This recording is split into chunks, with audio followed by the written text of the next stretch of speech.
Hello everyone, আশা করি সবাই ভালো আছো। তো আমাদের হঠাৎ একটা ছোট্ট ট্যুর প্ল্যান হয়েছিল।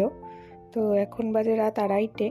আমরা হঠাৎই বেরিয়েছিলাম, আর বাইরে এসে দেখছি যে উঠোনে কত শিউলি ফুল পড়েছিল, দেখে বেশ ভালোই লাগছিল।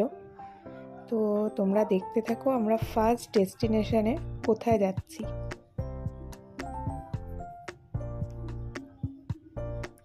সবাই রওনা দিয়ে দিয়েছি। আস্তে আস্তে সকাল হয়ে যাচ্ছে। দেখতে দেখতে আমরা এখন ঘাটের কাছে এসে পৌঁছেছি। তো এই যে লঞ্চ এসেছে, তো আমরা লঞ্চে করে কোথায় যাচ্ছি তোমরা দেখো।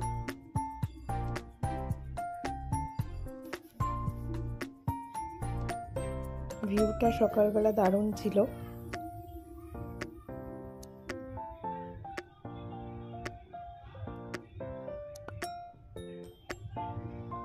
তো দেখতে দেখতে আমরা পার করে ফেলেছি গঙ্গা।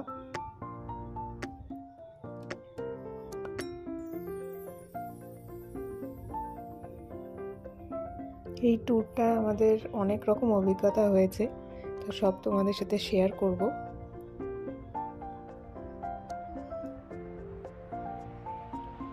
তো আমরা যাচ্ছি গঙ্গাসাগরে, সবাই নিশ্চয়ই নাম শুনেছ। তো লঞ্চ পার করার পরে এখান থেকে সুমো বা বাসে করে যেতে হয়। তো আমরা যেহেতু অনেকজন ছিলাম, আমরা একটা টাটা সুমো বুক করেছিলাম। অনেকটা রাস্তা। টাটা সুমো আমাদের কিছুটা নামিয়ে দেওয়ার পর প্রায় 1.5 ঘন্টা নামানোর পর টোটো করে আমাদের যেতে হয়েছিল। টোটো আমাদের একদম ঘাটে নিয়ে গেছিল স্নানের জন্য। আমরা ফার্স্টে স্নান সেরে নিয়েছিলাম।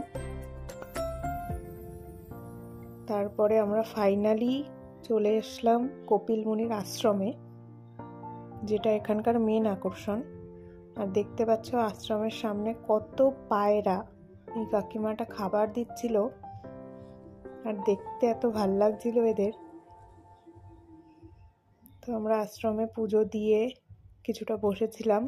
দেখো মনা গরুকে খাবার দিচ্ছিল।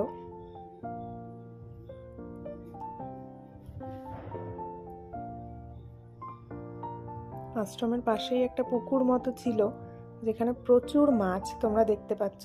আর মনা এদেরকে পেয়ে খুব খুশি হয়েছিল।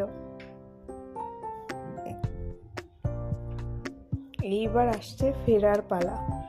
তো আমরা যেহেতু ওই সময় ভাটা ছিল, তাড়াতাড়ি ফেরার জন্য আমরা এই ছোট নৌকাগুলোয় উঠে গেছিলাম। এখানে 25 জন মতো লোক ছিল প্রায়।